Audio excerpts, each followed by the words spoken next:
Bonjour, eh bien, je suis Nicole Roux et j'ai été votre interlocutrice pour l'organisation de cette exposition internationale de gravure à Couzex. Alors, l'idée de cette exposition est née dans la galerie 39A à Limoges avec Simone Nathan-Hacher et quelques graveurs qui ont l'habitude d'exposer dans cette petite galerie. Pour ma part, je dispose donc à Couzex d'un local, de quelques moyens, on ne peut pas faire une exposition sans moyens, et d'une aide logistique. Eh bien écoutez, l'exposition vient juste de se terminer. Vu les retours que nous avons eus, autant des services publics que du public lui-même, il y a une forte demande pour que nous renouvelions cette expérience. Il est bien évident que, comme pour tout art, la gravure a besoin d'être vue.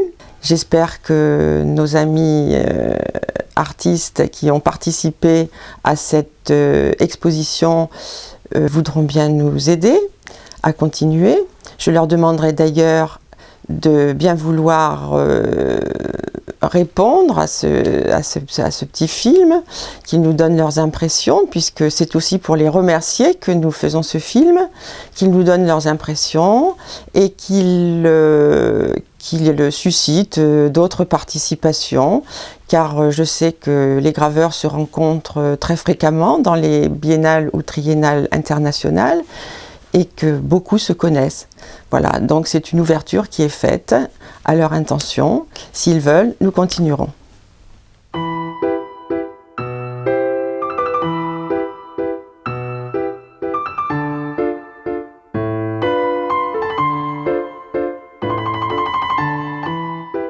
Parmi les artistes de la galerie, il y a vraiment des graveurs que j'admire, dont je pense qu'ils sont assez transcendants quand même sur un plan international, disons.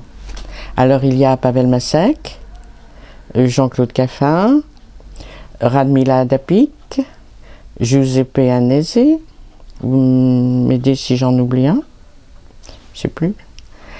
Et donc, je m'étais dit, en plus, ils sont très personnels. Sur le plan technique, sur le plan artistique, je les trouve remarquables. Et en plus, je trouvais qu'ils avaient une personnalité, qu'ils étaient originaux. Et je pensais qu'une expo, comme ça, pourrait être... Et j'avais repris cette idée, alors récemment, qui a intéressé Claude et Nicole Roux, qui ont dit, bon, on pourrait peut-être essayer de le faire à Couzex. Et alors, ce qui était un rêve est devenu, parce qu'ils ont fait les choses très bien, et vraiment, cette expo est extraordinaire. Sur le plan, c'est une expo internationale, mais justement, ils sont allés très loin, et je peux les remercier, parce que j'en suis très heureuse. Ils ont rendu réel un rêve, voilà, et donc c'est bien. Et eux, ils ont fait les choses comme il fallait. Ils ne se sont pas laissés arrêter par les obstacles. C'est bien, il en faut comme ça.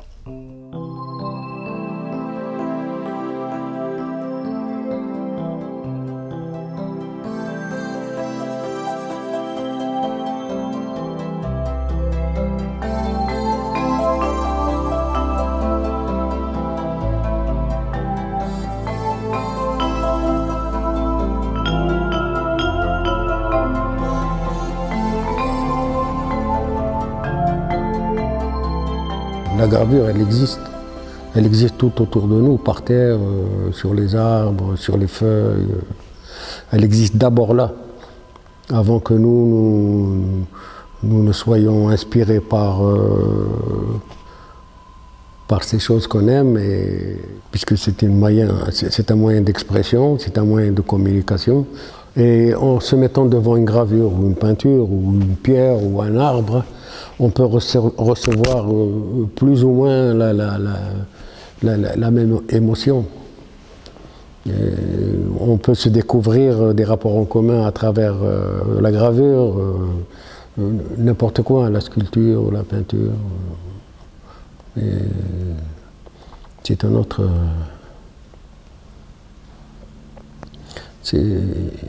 Moi, je pense que c'est très important.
Bien, pour moi, c'est donc une première expérience, non pas démonstration de gravure, mais d'une rencontre, c'est-à-dire d'une exposition qui participe quand même d'une dynamique, c'est-à-dire que c'est l'occasion de rencontrer d'autres graveurs, de faire connaître la gravure, voilà, et de mieux la situer par rapport au mode d'expression. Donc voilà un petit peu l'expérience que je retire de la manifestation de Couzex, avec en plus le souvenir, puisque j'y ai participé, d'une entreprise quand même assez lourde à gérer, mais très intéressante.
Je crois que la gravure, elle doit se développer quand même. On voit plutôt des gravures classiques, aquatantes, Bacropis, eau-forte, etc. Il faut travailler sur la gravure expérimentée, moderne. Moi, j'utilise un grand diapason des techniques de gravure, à partir des techniques classiques eau-forte. Je cherchais beaucoup sur différents matériaux, sur le carton, avec le sable école, avec les plaques de offset déformées. Pour un débutant de la gravure, je pense qu'il ne faut rien à dire, je crois. Dès qu'il entre dans l'atelier de la gravure, il s'accroche facilement et il ne sort plus jamais, je crois. C'est quelque chose de très... comme une maladie. Dès qu'on sent la couleur de la gravure, on reste toujours dans l'atelier.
L'avenir de la gravure, c'est simple, les graveurs vont toujours graver, parce que c'est leur passion, s'ils sont comme moi. Le rôle de la gravure a changé certainement, parce que les premières illustrations des livres, c'était justement les gravures sur bois. Maintenant, on n'illustre pas des livres, sauf des livres d'art, que je fais également, mais des livres ordinaires qui étaient avant illustrés par des graveurs sur bois.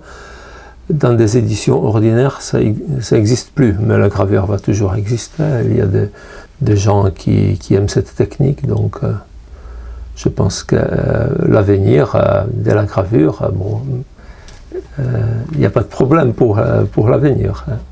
Mais chaque fois que je visite une exposition, je suis enrichi, j'ai envie, pas de copier évidemment, parce que jamais j'aurais envie de faire quelque chose que quelqu'un a fait, mais ça donne des idées, donc il faut toujours essayer d'aller voir ailleurs, et ne pas avoir peur de rentrer dans une galerie, même si on ne veut pas acheter quelque chose, mais voir quelque chose qu'on ne connaît pas, qui peut donner des idées à faire autre chose.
J'espère que cette rencontre-là aura rempli un petit peu son office, parce que notre idée, ça n'était pas de faire simplement une exposition, mais une rencontre, c'est-à-dire quelque chose qui est une dynamique, tant pour les gens qui allaient visiter l'exposition que pour les graveurs. Et donc voilà, je pense que on aura montré à travers cette exposition la diversité des expressions contemporaines, sans avoir été exhaustif, parce qu'il y en a encore bien d'autres, mais on a montré que ça existait. On a montré également qu'un public pouvait s'y intéresser et trouver plaisir à vouloir ces œuvres-là et les emporter avec eux, ce qui est possible avec des multiples, bien sûr. J'espère qu'on aura créé là une dynamique, un public qui sera intéressé, qui s'intéressera désormais à la forme de la gravure, aux différentes formes de gravure. Voilà, donc j'espère, je fais le vœu qu'il y ait d'autres rencontres comme celle-ci à Couzex. Mes projets. Je ne peux pas parler de projet, je travaille, chaque jour est mon projet. Il y a expo, je expose ou j'organise de temps en temps des expositions, mais mon projet quotidien, je recherche sur la gravure, je descends chaque jour quelque chose. Je suis occupée par l'art. Dans mes projets, de toute façon, c'est un petit peu développer plus des livres d'art. Je fais un livre par an depuis 13 ans maintenant, mais j'aime ça de plus en plus, donc j'essaie de faire maintenant des livres un petit peu plus compliqués, pas seulement des livres qui se tournent, mais qui deviennent un objet, mais toujours à la base des gravures sur bois. Donc ça, je veux développer un petit peu plus, mais sinon je me lance un peu dans la peinture, dans la sculpture, mais au bout d'un essai, même si ça plaît, même si je suis même satisfait de moi, je reviens toujours à la gravure parce que c'est ici cette petite table qui me convient le plus, où je suis le plus épanoui peut-être. Moi j'ai eu beaucoup de chance de rencontrer des gens qui m'ont dit tu vois Mohamed, ça c'est bon, c'est important. En me montrant une pierre ou une branche ou une couleur. Vous comprenez? Et moi, sur le coup, je ne comprenais pas parce que j'étais comme un profane là-dedans. Mais j'ai découvert par la suite qu'il y avait quelque chose en moi qui commençait à se révéler. Parce que lorsque vous allez voir une chose que vous n'avez jamais vue, peut-être qu'au départ, vous allez être choqué. Une peinture, par exemple, non figurative ou semi-figuratif, vous ne savez pas la lire. Mais si ça vous intéresse, vous allez, au bout de la 10e fois que vous allez voir une exposition, vous commencez à fabriquer votre alphabet pour votre lecture.